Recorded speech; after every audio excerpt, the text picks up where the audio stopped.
O benefício de prestação continuada, o que ele tem como objeto o quê? O assistencialismo. Então não é para deixar ninguém rico, é para tirar a pessoa de uma situação de miserabilidade, perfeito? Então ele tem como objeto quem? Os deficientes físicos e os idosos acima de 65 anos. Além disso, eles têm que preencher um critério financeiro, ou seja, as pessoas que residem no mesmo teto com essa pessoa vão compor a renda per capita. Essa renda per capita não pode ser superior a 1/4 de salário mínimo. Ou seja, se esse idoso de 65 anos mora com outra pessoa e essa outra pessoa não ofere renda, nem o idoso, ele vai ter direito. Mas se essa pessoa que mora com ele trabalhar e receber um salário mínimo, ele já tem condição de prover o sustento dessa casa e esse idoso já não vai ter direito. Entendeu? Basicamente é isso. A mesma situação aplica para o deficiente. O deficiente de qualquer natureza vai ter direito a esse benefício, desde que preenchido o critério financeiro.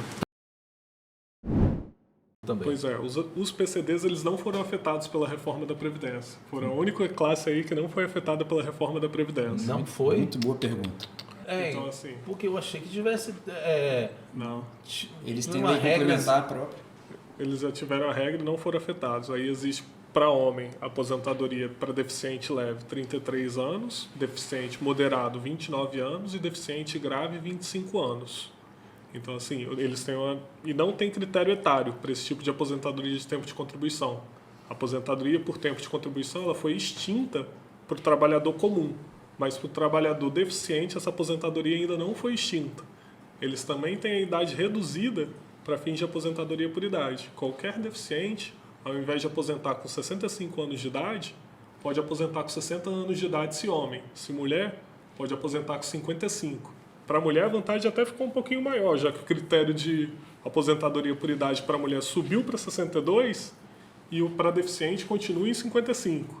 Então, para a mulher ficou ainda a vantagem um pouquinho maior. 7 anos.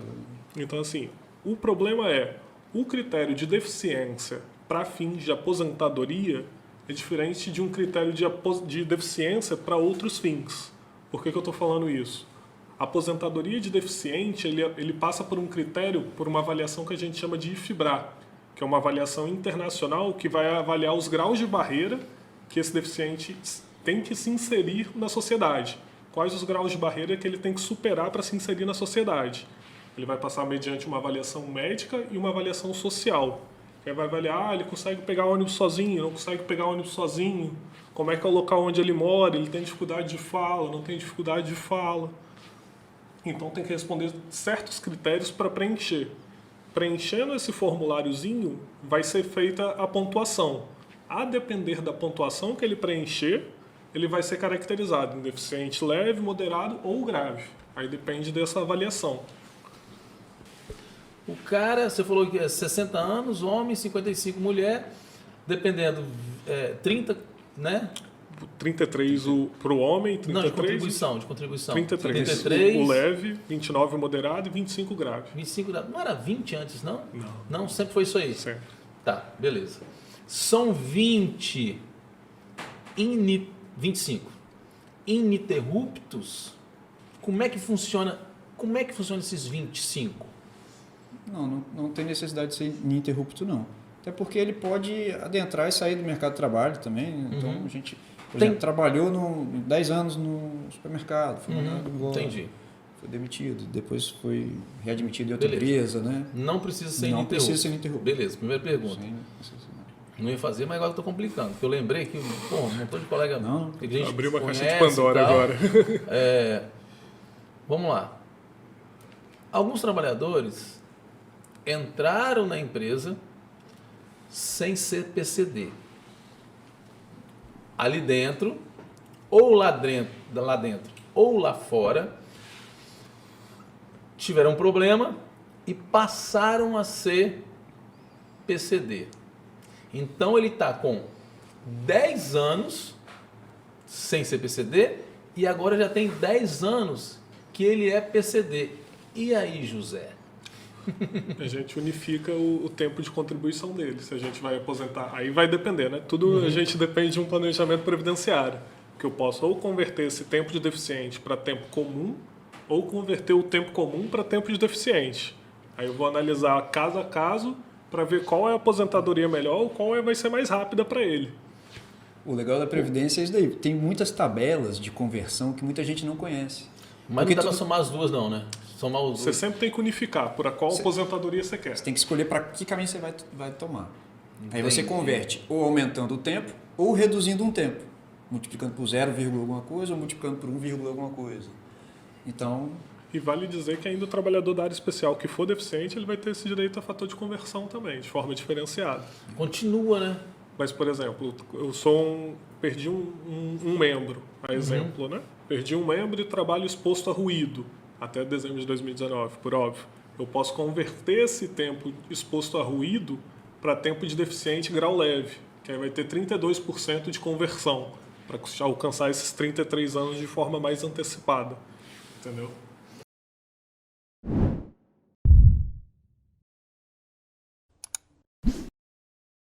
Explica pra gente o que é essa questão da justa causa, que não podia demitir só por justa causa e tal, mas aí atropelaram a lei, aí, enfim, chegaram no denominador comum. Explica pra gente o que é e o que foi. O que está valendo daqui para frente. Scooby, o Brasil ele é signatário, ele assinou a Convenção 185, 158 da Organização Internacional do Trabalho. Isso. E no governo Fernando Henrique, ou seja, quando o Estado adere, aprova uma convenção internacional, ela passa a incorporar o seu ordenamento jurídico, fazer parte das leis. Dependendo da hierarquia e da votação, pode inclusive incorporar o ordenamento brasileiro sob o nível de emenda constitucional. E aí, essa convenção ela é incorporada ao ordenamento brasileiro e um dos dispositivos dela exigia que, para que houvesse uma despedida, o empregador precisava justificar aquela despedida, seja por motivo econômico, seja por desídia, enfim, motivar uma despedida. E aí, no governo Fernando Henrique, ele denuncia essa convenção, ou seja, ele declara formalmente, individualmente, enquanto presidente da República, que o Brasil não vai mais seguir aquela convenção.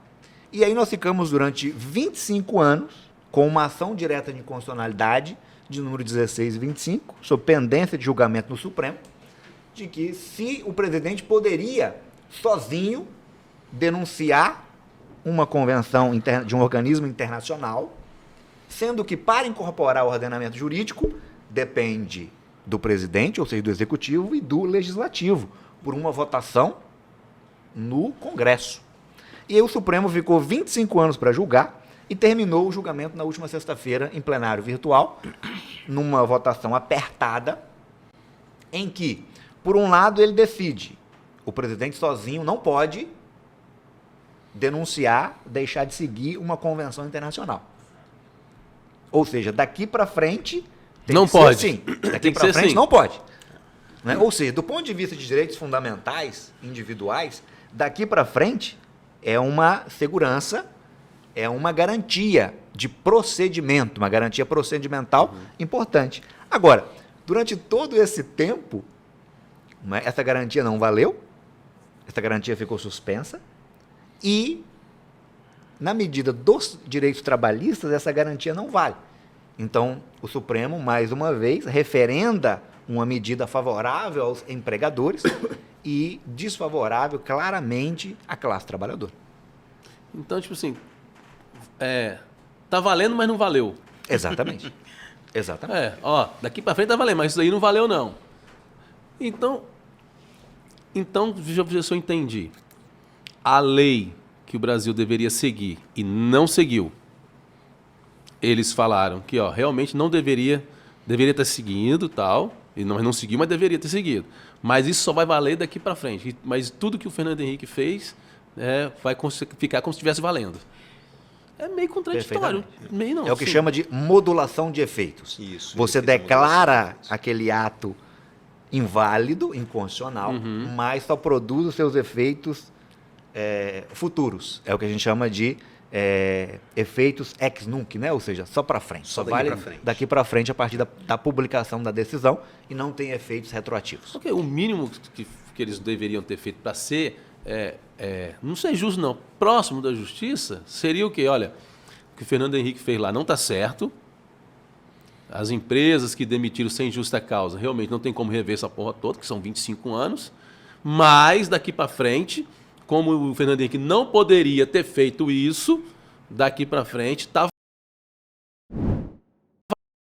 É que as pessoas, quem não está ali, não lida diretamente com o direito trabalhista, e não lida com esses nomes, essas nomenclaturas no dia a dia, é interessante as pessoas terem conhecimento de que o Fundo de Garantia ele foi criado exatamente para fazer frente a essa estabilidade decenal que existia.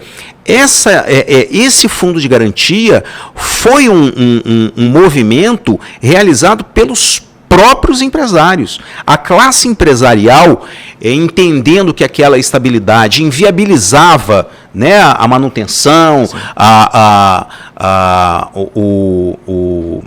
o poder diretivo, né, o livre poder diretivo que o empregador tem sobre o empregado, criou-se esse mecanismo exatamente para fazer uma compensação àqueles trabalhadores que abririam mão, né, eventualmente, da sua estabilidade decenal. Então, o fundo de garantia ele é criado com esse aspecto. E aí as pessoas precisam de entender. E hoje já há, inclusive, um movimento para se acabar com o próprio fundo de garantia. O próprio fundo de garantia. Como que é importante o fundo de garantia para a construção civil. Sem sombra de dúvidas.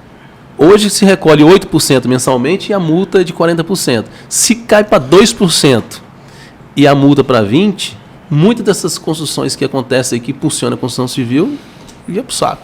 São duas categorias preponderantes que a gente tem a oportunidade de advogar, tanto a construção civil como a construção pesada, a limpeza pública, asseio e conservação.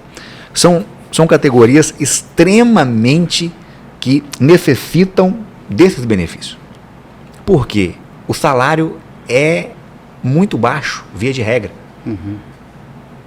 Quando comparado ao custo de vida e às necessidades mínimas básicas para condições dignas de sobrevivência. Então, essas garantias, o fundo de garantia, por exemplo, por tempo de serviço, é uma condição que vai, ao final do contrato de trabalho, dar um fôlego para aquela família. Porque aquela família não possui uma poupança para poder utilizar. O que ela recebe, ela vai utilizar para a sua própria sustentabilidade, sustentação ali, sobrevivência, literalmente. Então, são categorias extremamente que exigem, não só precisam, mas exigem desse benefício. Fora também, por exemplo, a construção civil, a questão do FAT, né? Que o dinheiro ele é depositado, vai lá para o FAT é um fomentador, né, da economia. Sem dúvida. Porque o dinheiro ele é revertido, ele é emprestado, ele fomenta a própria economia. Traduz, Rony, por favor, o que é FAT. O Fundo de Apoio ao Trabalhador. Toda vez que você deposita o fundo de garantia, esse dinheiro vai para um fundo, esse fundo é gerido pelo próprio governo e esse fundo ele tem uma destinação social também, que é voltado para moradia, capacitação. Então, tem uma série de destinações desse valor, que é um fundo bilionário, né? Então,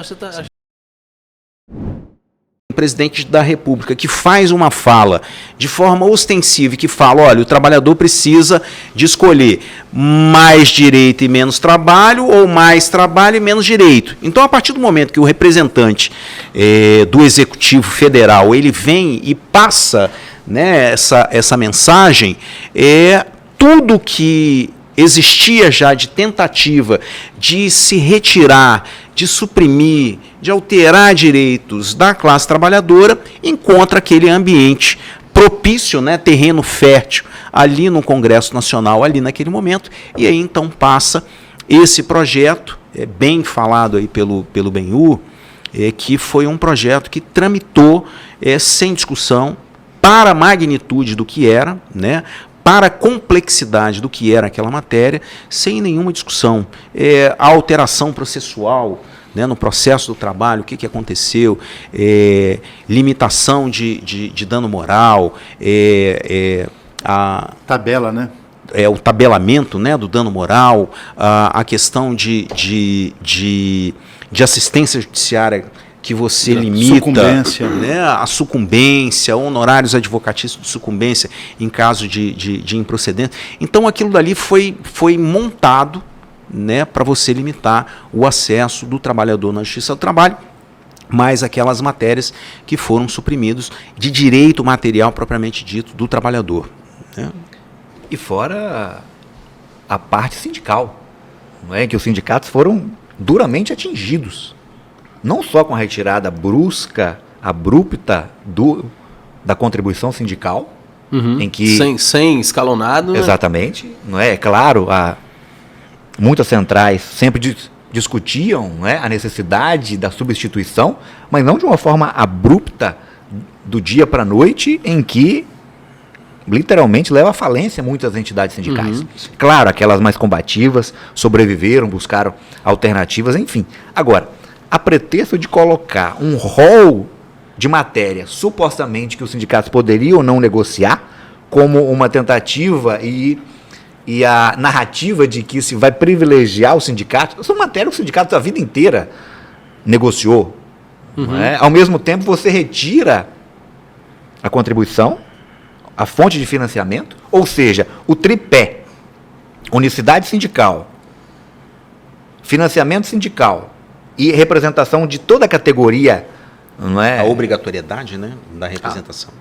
A obrigatoriedade da representação, você tira um desses fundamentos de sustentação do sindicato, que é justamente o recurso. Então, aquele sindicato, naturalmente, ele se enfraquece, pelo menos naquele primeiro momento. E no enfraquecimento, num cenário de flexibilização, de privilégio a acordos individuais, sem a participação do sindicato, ao ponto que o Supremo, em plena pandemia, permite, a pretexto do texto constitucional expresso dizer que redução de jornada e redução de salário exigia obrigatoriedade do sindicato, o Supremo diz que não. Em tempos de pandemia, pode-se reduzir jornada, pode-se reduzir salário, sem a participação do sindicato. Da Previdência, ele precisa de ser entendido através de duas características bem definidas, tá, Scooby? O primeiro da igualdade e o segundo da universalidade. Todo mundo paga para todo mundo receber. E aí, você utilizando o princípio da igualdade, a maior igualdade é você tratar os iguais de forma igual e os desiguais de forma desigual. Então, a partir do momento que você tem uma limitação de idade, para quem recebe adicional de periculosidade, já é muito ruim. Quem está com a insalubridade é o fim do mundo, né? Porque aquele trabalhador que está lá na mina da Vale, fazendo escavação, retirando aquele minério, ele não pode ser tratado da mesma forma daquele trabalhador que está ali num caixa de comércio, a secretária de um escritório de advocacia, entendeu? São pessoas totalmente diferentes. Então, a aposentadoria especial, ela é constituída com a intenção de você tratar estes desiguais de forma desigual. Você tem uma expectativa de vida para que o trabalhador médio chegue até X anos. Hoje está em 74, 75 anos. Então, você não pode tratar este trabalhador lá da mina de carvão, da mina de cobre, da mina de ferro, igual você trata a secretária do escritório de advocacia que está sentada no ar-condicionado, né, que tem uma condição de trabalho, uma qualidade no ambiente de trabalho muito menos insalubre do que aquele trabalhador, né? Então essa secretária, ela vai ter a sua expectativa de vida atingida. Esse trabalhador da mina talvez não chegue aos 60 anos. Então, esta categoria de trabalhadores vão pagar eternamente e nunca vão se aposentar se tiver aquele limite de idade igual aos trabalhadores normais. Então, a aposentadoria especial, ela é criada, ela é pensada exatamente para fazer frente a essas particularidades. Então, assim, o nosso legislador, novamente, ele caminha de forma a fazer uma legislação sem diálogo, sem pensar nessas consequências, né, para essa parcela significativa de trabalhadores. E assim, nós entendemos que a Câmara, como disse o Benhu, ela precisa de tomar conhecimento disso. De tomar conhecimento desses fatos. Você vai ver trabalhador de recolhedor de lixo urbano até os 60 anos correndo atrás de um caminhão de lixo. Não sei se você está em casa, você consegue ver essa situação. Um cara com 60 anos correndo atrás de um caminhão de lixo. É o que a reforma da Previdência trouxe.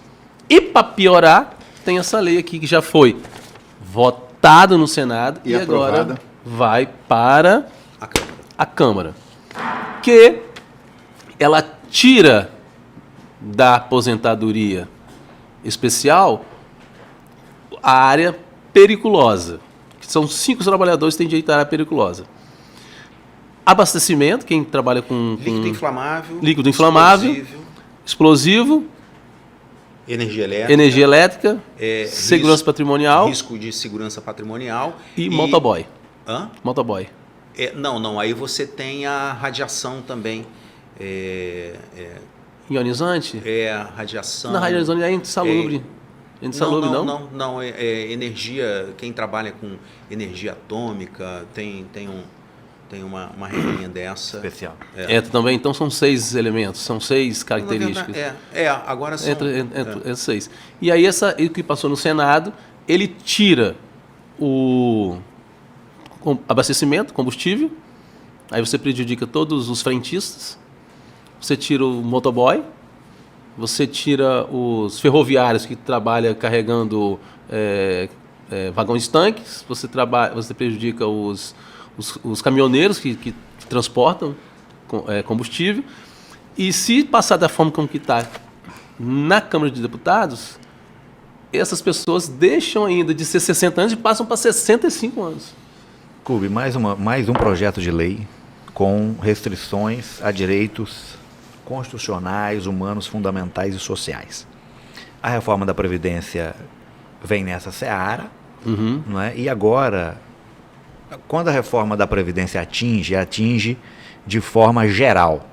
Não é? Aqui, essa proposta legislativa atinge especificamente a aposentadoria especial.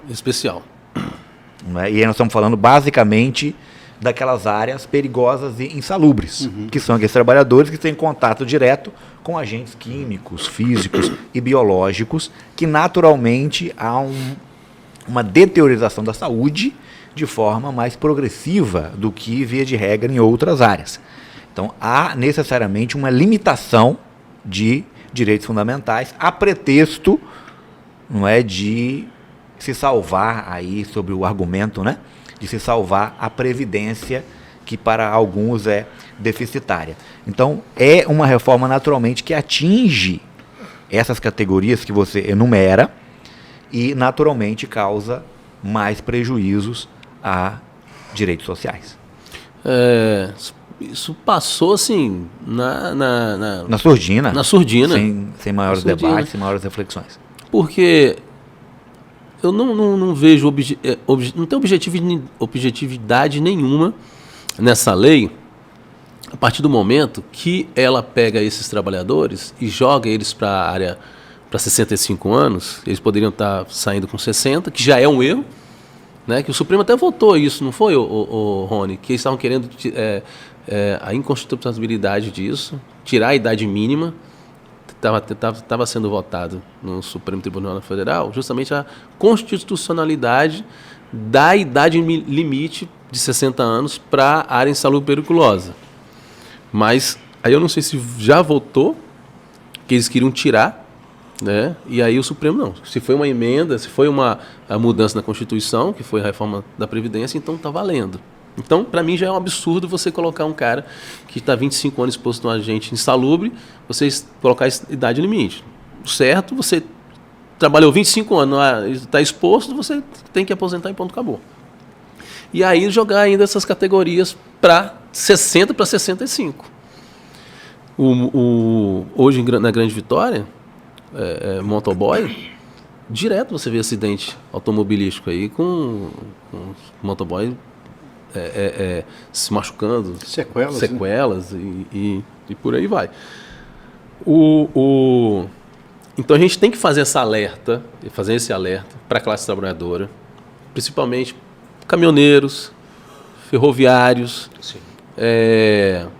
essas outras categorias que você falou aí, vão ser extremamente prejudicadas se nada for feito para retirar esse ponto, retirar esse ponto e incluir essas pessoas nessa lei complementar.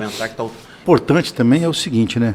Ela foi aprovada no Senado sem muita discussão. Tem muita discussão. Mas, na Câmara, poderá ter discussão. Poderá. E só essa ênfase feita aqui hoje já reflete para que os trabalhadores e os segmentos interessados possam procurar seus deputados para dialogar a respeito dessa situação e que a gente se discuta melhor se é viável ou não ter um projeto de lei, uma lei complementar que já foi aprovada pelo Senado, que vai agora para a Câmara. Então, é um momento ímpar de falar do Congresso Nacional com a Câmara.